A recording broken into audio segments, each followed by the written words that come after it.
thank you so much for being here this morning. And I love the theme this year.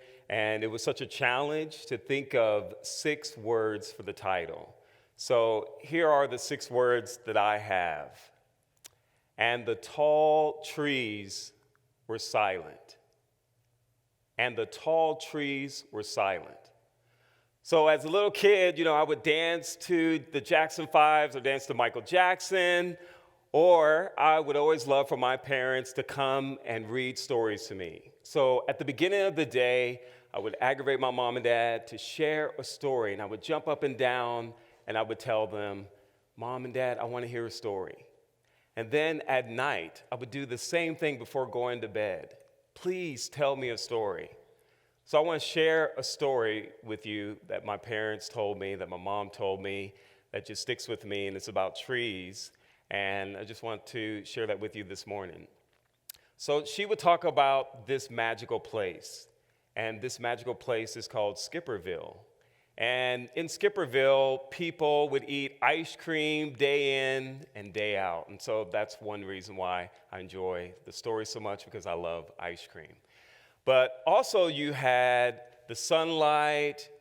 It was always bright. It was always cheerful. You had clouds. You had birds.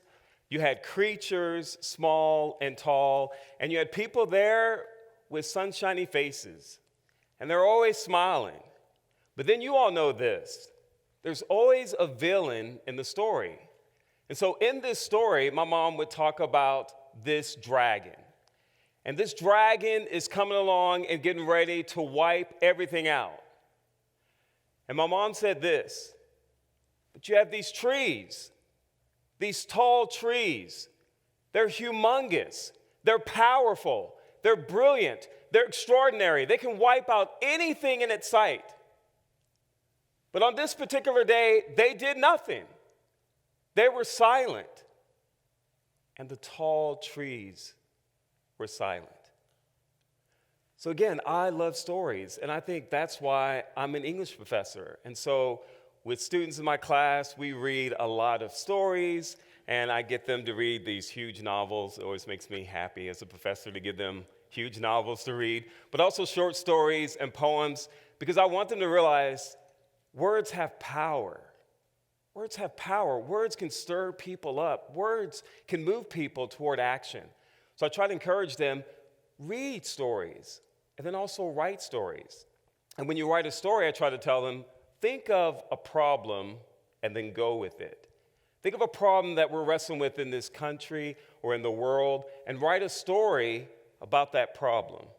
And so I want you this morning to think about the problem of bullying in our world. And I want to share some of these disturbing stats with you. Over 4,000 lives are lost each year because of bullying.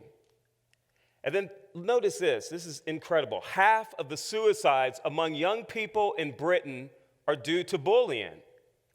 83% of girls and 79% of boys report being bullied. And how about this? 6 out of 10 teenagers witness bullying in school once a day. And Stanford University released this study, it just came out, that 90% of elementary school kids are bullied. And when I go to conferences or workshops or book events, I always get people come up to me and they say, well, this is just a problem that happens with little kids, right? This is just a problem that children suffer with, or perhaps in junior high or high school, but adults don't wrestle with this. I tell them that is not the case at all. And so look at this stat. 42% of students have witnessed their peers being bullied on university campuses. So college and university students suffer with bullying. And then how about this in the workplace? 75% of adults in the workplace are affected by bullying. So these are terrible numbers and awful stats, but we need to pay attention to this problem.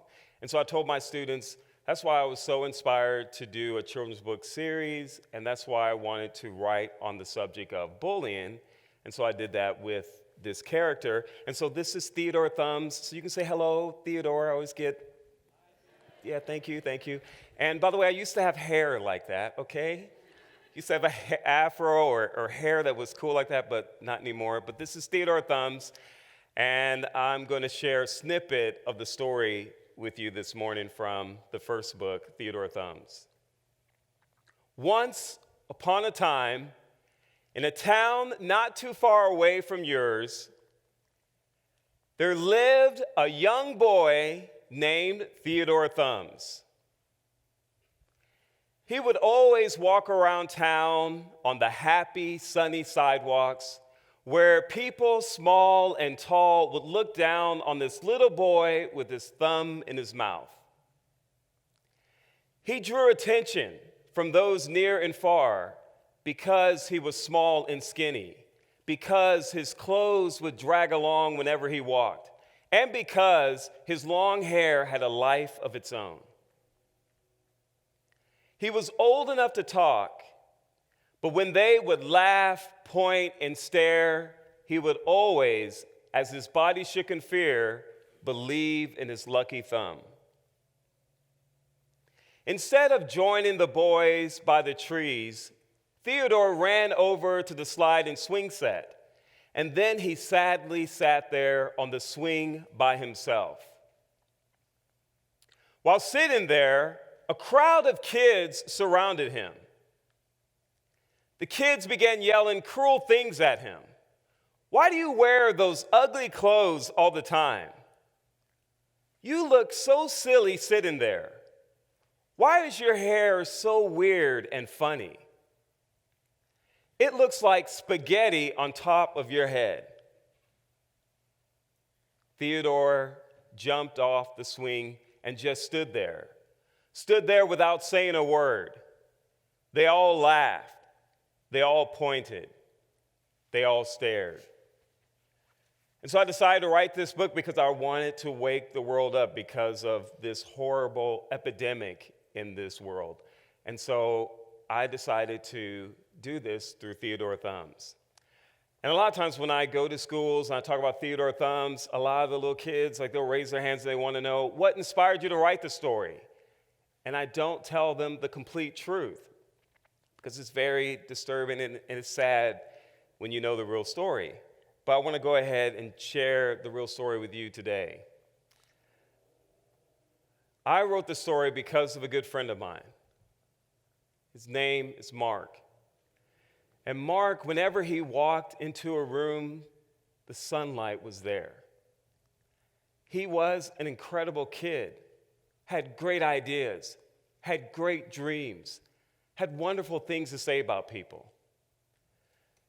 But at our school, people were bullied, people were made fun of, and not just bullying, but we had other problems at our school that teachers and administrators and people in our town would just turn the other way. Every time at recess time, Mark would run out there and he wouldn't use the slide and he wouldn't use the swing, but he would just hang there from the bars in between. And so he just enjoyed doing pull-ups, or he would just hang there and look out at people. Well, some kids surrounded him and started saying all these hateful things about him. "Look at Blackie hanging up there. Look at," and they would use the N-word. "What is that faggot doing there?" And the words would go on and on. And this happened on our playground, Monday through Friday. Well, Mark got tired of it all. And so in his backyard, there was a slide and a swing set. And he took some rope and ended his life. And I'll never forget that day because you had people in our neighborhood from various professions. You had doctors, lawyers, nurses. The policemen were there, the firefighters, children, men and women, watching this black boy hanging there from the bars. And so I'll never forget Mark. And whenever I teach, I think about that image. And that's why I tell my students, go ahead and write the stories and create the stories because we've got to change this problem in our world. And so I want to go back to the trees, because I think we cannot afford to remain silent. I also do this exercise with my students because I absolutely love the movie Dead Poets Society, and I try to recite lines from the movie to inspire them to do something. And so I want you to do what my students do whenever I walk into the classroom and start talking about Dead Poets Society. I want you to go ahead and stand up where you are. Just stand up, and I want to recite this scene. The teacher walks into the classroom, and he looks them in the eyes, and he says, "We do not read and write because we have to. We read and write because we are members of the human race. And medicine, law, engineering, these are noble pursuits and necessary to sustain life. But poetry, beauty, romance, love, these are the things we stay alive for." To quote from Whitman, "O me, O life, of the questions of these recurring, of the endless trains of the faithless, of cities filled with the foolish, what good to admit thee, O me, O life? The answer? That you are here. You are here. And life exists. And that the powerful play goes on, and you may contribute a verse. That the powerful play goes on, and you may contribute a verse. What will your verse be?" And I tell students, while you're on this stage of life, you have a verse to contribute. But while you're on this stage of life, you think about the problems of racism, roll up your sleeves and do something. When you think about the problem of sexism in the world, go ahead and do the research, but read the stories as well, and roll up your sleeves and do something about that problem. When you think about what's going on with gay people and what they suffer with and what they're going through right now in this world, roll up your sleeves and do something. And when you think about bullying, don't be silent like these trees, but do something. Thank you so much. Thank you.